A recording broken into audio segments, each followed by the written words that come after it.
What's going on? Mitchell Renz here from Chat Sports, and today's show is presented by Manscaped. All I'm saying is this: Thanksgiving is right around the corner, and I love a full spread like turkey dinner. We're talking about mashed potatoes, stuffing, but if you want your girl to get spread out, you better make sure that you're cleaned up down there. Go to manscaped.com/chat, 20% off and free shipping on the best male grooming products out there. So what we're talking about here on today's show is the top free agents after the deadline. We're going to start on the offensive side of the football. Then we're going to trot on over down to the defensive side of the football, just trying to give you a big old landscape of some of those top players out there in case your team needs to go ahead and make a move. When we talk about the top quarterbacks, I'm going to be 100% honest with y'all.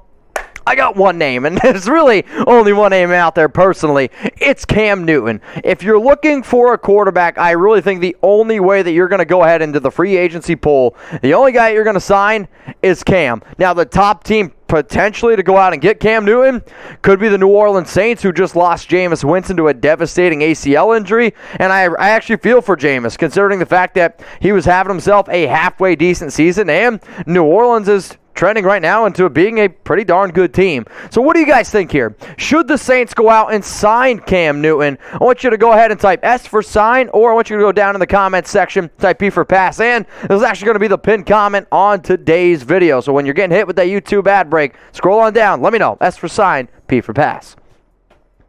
All right, we're going to go now into the top available offensive linemen. If there's a team out there potentially looking for a right tackle, Mitchell Schwartz is definitely a big name out there. Rick Wagner as well. Though, I will say this, and I say this very often in a lot of the shows we do.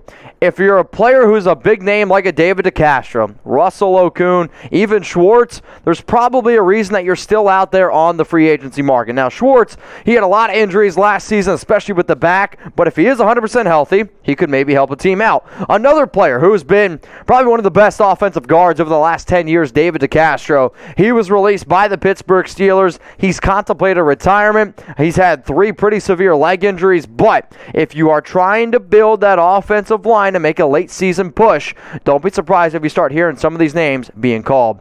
Now, what do you guys think here? Does your team need to sign a free agent? Y for yes or N for no? What I want you to do is this is going to be a 2-step process. So, I want you to shout out who your favorite NFL team is, and then if you're typing yes, be an overachiever, let me know who you think they should go out and sign. If you're like, you know what? I think we're okay. I don't think we really need to go out and sign a free agent. That's fine. Go ahead and type your N for no. To make sure that you're not a free agent, to make sure that your girlfriend doesn't cut you loose, you better be making sure that your George W. down there is looking high quality. The best way to do it is by going out and using the Lawnmower 4.0. I'll be honest with y'all. I hated cutting the grass when I was a kid, but now that I'm getting a little bit older, I like bringing out the lawnmower, making sure I'm nice clean shaven down there. That way, when my girl's looking for a sweet because she can't find it in her Halloween bag, I got her covered. Now, if you guys want to get the hook up here, and if you want your girl to put her hands around your junk as well, go to manscaped.com/chat, promo code CHAT. You can't forget it. That's going to get you 20% off and free shipping. The holidays are right around the corner.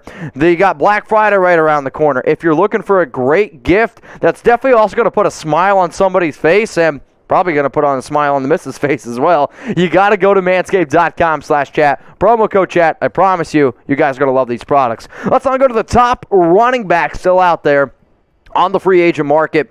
I was actually hoping to talk about Adrian Peterson earlier in the week when I thought about doing this segment. Well, I was like, oh man, Adrian now with the Tennessee Titans, good for him. The top 3 backs, I would say Bo Scarbrough, Todd Gurley, Kerryon Johnson. The first thing that we're going to talk about here is Kerryon, and I liked Kerryon when he first came out of Auburn. You saw that he had some talent, but very similar with him and Gurley, their knees are just an absolute nightmare right now. And even though that Gurley had 9 rushing touchdowns last season, the only way I really think that some of these teams potentially go out and get one of these 3 guys is if you're just in a desperate situation to have some extra running back depth. Let's go to some top available wide receivers / tight ends. The top name is John Brown. Now, John Brown this offseason was signed by the Raiders. He was then released because he wasn't really happy with his current situation. He then went to the Denver Broncos, and then the Broncos ended up releasing him, I believe, like 2 weeks ago. He still has some speed. I actually think he could be a potential fit with the Raiders or any team out there looking for an additional wide receiver. Golden Tate, still more of a possession dude, though. I don't know how much value he brings. Trey Burton, Tyler Eifert. Eifert's always been a little bit banged up. Burton was a player, though, that I was like, man, this kid's going to be the next. He actually reminded me a lot of Jordan Reed, and not the unhealthy Jordan Reed, but the talented Jordan Reed. And then you have Alshon Jeffery, who is a talented player, but can never stay healthy. Again, it's going to be a common theme with a lot of these free agents out there. So Jeremy's doing this, and I think he's doing it to tick me off a little bit. Who needs wide receiver help more, the Raiders or the Saints? The reason why we're bringing this up is because the Raiders, they have 3 players right now, 3 wide receivers on their active roster. You have Hunter Renfrow, Brian Edwards, and then Zay Jones. The Saints, they're not going to have Michael Thomas for the rest of the season. So let me know, y'all, who needs wide receiver help a little bit more. I want you to type R for the Raiders or S for the Saints. It's time now to go to the defensive side of the football, where we have Olivier Vernon, Kawann Short, Kawann, Geno, P.J. Hall. They're the defensive tackles in this list.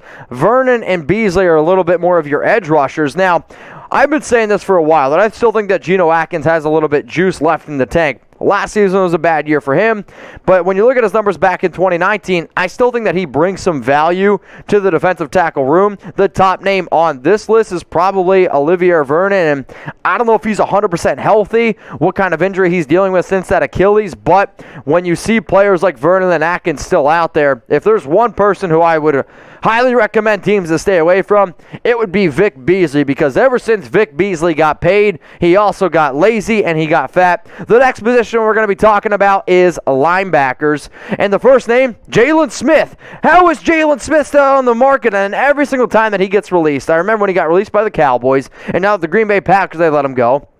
People were like, but Mitch, he's Jaylon Smith. He had 154 tackles last year.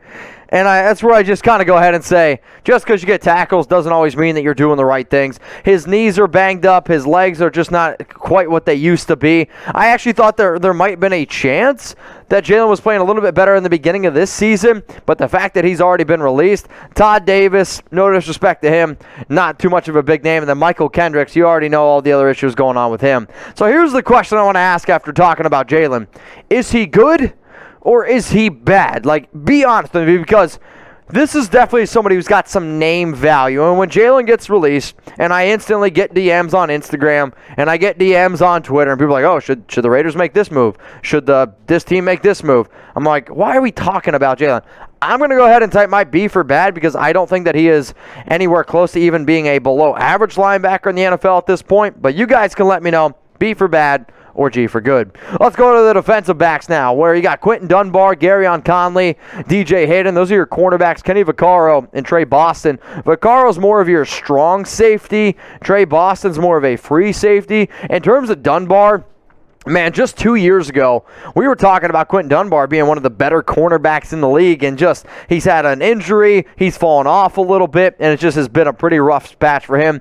Tre Boston was actually a player back in 2019, was one of the better coverage safeties in the entire league. Kerryon Conley, since he was drafted in the first round, has not been very good. Vaccaro was halfway decent last season, but some injuries and just overall his inability to be versatile, I think, has hurt him. And DJ Hayden. DJ Hayden was a first-round pick a long, long time ago and has been very, very much so washed up. Now, if any of these teams out there potentially sign one of these names, and when you talk about some of the bigger-name guys like we talked about, like Cam Newton, if Todd Gurley ends up getting signed, if, who knows, maybe somebody like Deshaun Jackson clears waivers, he becomes a free agent, maybe even somebody like OBJ. If any of those big-name players hit the free agency market and they end up getting signed, I can guarantee you one thing, we're going to be making a video about it, so I want you to go ahead and subscribe.